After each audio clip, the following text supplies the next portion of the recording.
Okay guys, I thought about this a little bit too late after I done tore this GFCI out, but here's another example of a bad GFCI. I checked all the wiring and there's absolutely nothing wrong with the wiring to this. Of course there is now because I took it all out, but there was nothing wrong with this. It had a good neutral, good ground, and good hot, but it still wouldn't reset. And the reason for that is just a bad GFCI. So you see right here it says test monthly, and then it says see instructions. But if this thing won't reset, it's probably bad.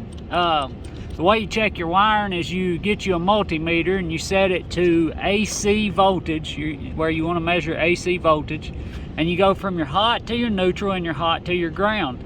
If you have 120 from your hot to your neutral and your hot to your ground, then you got a bad GFCI. It's as simple as that. So I hope this helps you out, and as always, make sure to like, comment, and subscribe for all our future videos. Have a great day.